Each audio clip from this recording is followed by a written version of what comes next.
I'll never forget this guy from high school named Jacob, or at least that's what he called himself. He showed up in the middle of the year at our school in Austin, Texas. He was tall and skinny, with greasy shoulder-length hair that looked like it hadn't been washed in weeks. He always wore this tattered black hoodie, no matter how hot it got, and these cheap dark sunglasses that hid his eyes. There was this smell about him too, like a damp basement, and he barely talked to anyone, just mumbled weird stuff about shadows and his world. Even the teachers avoided him. I heard he once stared at Ms. Clark so long she dropped her chalk and ran out of the classroom. A couple weeks after he showed up, me and my friend Sarah noticed something off about him. We were eating lunch in the cafeteria when he walked right up to our table, stood there for a second, and said, "You're mine now." We laughed it off because it sounded ridiculous, but the way he looked at us, like he knew secrets we didn't, stuck with me. Sarah told me later he caught her by the lockers and said, "You're under my protection." From me. It was creepy, like a threat and a promise rolled into one, and we didn't know what to make of it. Then things got really strange. One night, me, Sarah, and our friend Matt were hanging out on the school bleachers after a game. Matt's the kind of guy who loves messing with people, so he grinned at Sarah and said, "Let's call your demon. Jacob, Jacob, Jacob." We all cracked up, until we heard footsteps crunching behind us. There he was, coming out from behind the stands, holding a rusty metal pipe in his hand. He didn't say a word, just stared at us with that blank look until we bolted. A few days later, Sarah wanted to test it out again. We were at her house, drinking cokes and watching some dumb horror movie. She laughed nervously and said, "Let's try it. Jacob, Jacob, Jacob." At first, nothing happened, and we started to relax. Then she screamed. He was standing outside her window, staring through the fogged-up glass. I ran to the door to check, but it was locked tight.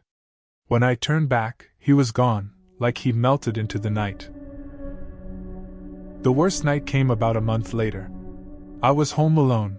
My parents were out at a friend's place. I was on the phone with Matt, telling him how creepy Jacob was, when Matt laughed and shouted, "Call him up then! Jacob, Jacob, Jacob!"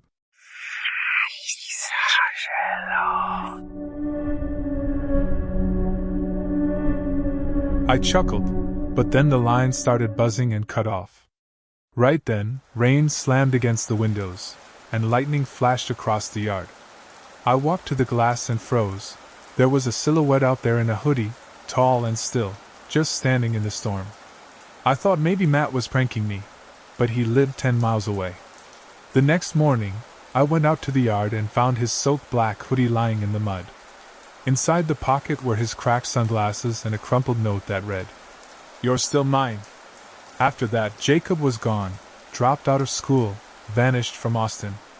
No one knew where he lived or who his family was. Maybe he was just some psycho stalker, listening at windows or tapping phones. Or maybe he was something worse. I don't know what he really was, but I burned that hoodie and never looked back.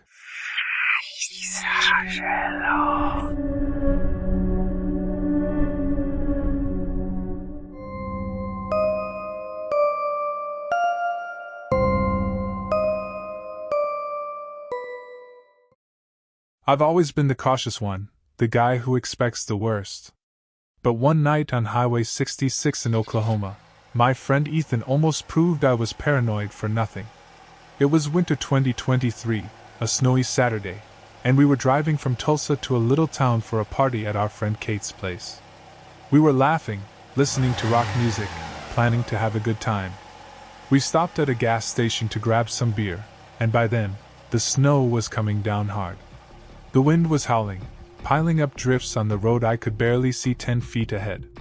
I almost told Ethan we should turn back, but he was too pumped for the party, so we kept going.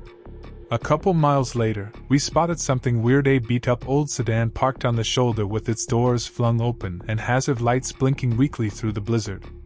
Right away, I got a bad feeling. My dad used to tell me this story from when he was younger, how he almost got robbed by some guys pretending their car broke down. I told Ethan, "This doesn't feel right." But he went into hero mode and said, "Chill out, Liam. What if it's a kid or some old lady stuck out here?" I didn't buy it, but he wouldn't let it go. We pulled over about 20 yards back, and I kept my hand on the keys. "Let's just watch from here," I said. Ethan agreed at first, but after a minute, he couldn't sit still. "There's no one there, I am gonna check it out," he said, opening the door. I grabbed his jacket and snapped, "Are you crazy? I saw something move in the bushes." He laughed it off, saying, "It's just the wind, you paranoid freak," and stepped out into the storm. I watched him through the windshield, my heart pounding. The snow was so thick the headlights barely cut through it. Ethan walked up to the sedan and peeked inside, his figure blurry in the storm. Then I saw it again, a tall shadow shifting behind the trees, quick and quiet. My gut screamed at me that we were in trouble. I slammed the horn and yelled, "Ethan, get back here now!" He spun around, his face white as the snow, and ran back. "It's empty, but I heard footsteps," he panted as he jumped in. We peeled out of there, arguing the whole way to Kate's. "You almost got us killed!" I shouted. He fired back, "You're just a coward!" We were still mad when we got to the party, but then we turned on the TV. The news was on dash. 3 men ambushed a family on Highway 66 tonight.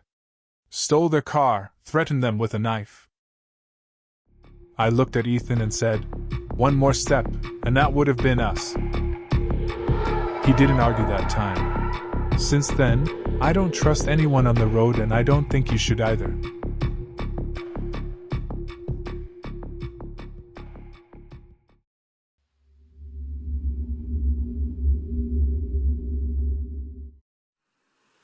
Summer of 1995 was supposed to be the best time of my life. I was 10, staying at my grandparents' big beach house in Nantucket, Massachusetts, with my huge family, 9 aunts and uncles, tons of cousins, all of us packed in together. The waves crashed outside, the air smelled like salt, and I thought it'd be perfect. My favorite person there was Uncle Logan. He was my hero back then. Logan was tall, with a big warm smile, and he was a psychiatrist who always knew what to say. When I'd get scared of thunderstorms, he'd sit me down and go, "It's just the sky talking, Dylan." His son, Owen, was different, quiet, pale, always off by himself, not like the rest of us kids running around. About a week into summer, I started having these awful nightmares. I'd dream I was drowning in black water screaming, but no one could hear me. It felt so real I'd wake up shaking. I told Uncle Logan about the dreams one day. He sat me down, put a hand on my shoulder, and said, "That's your anger at Mom and Dad bubbling up. Be a bad kid for once, let it out." So I tried it.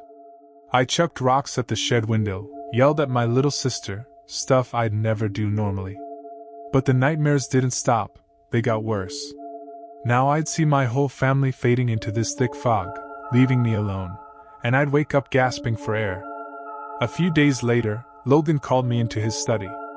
It was this creaky old room with wooden walls, shelves of dusty books, and the smell of coffee hanging in the air. He leaned in close and said, "Your brain's too grown up for a 10-year-old, Dylan. We need to free it." I asked what he meant, but he just gave me this creepy smile and changed the subject. That night, I woke up to whispering right by my ear, "You're my best experiment." I opened my eyes, and there he was, Uncle Logan, standing over my bed with a notepad in his hand, moonlight cutting across his face. I screamed, and my parents came running in. The next morning, my dad went through Logan's stuff while he was out. He found these tapes labeled, "Nightmare Induction Techniques for Children," hidden in a drawer.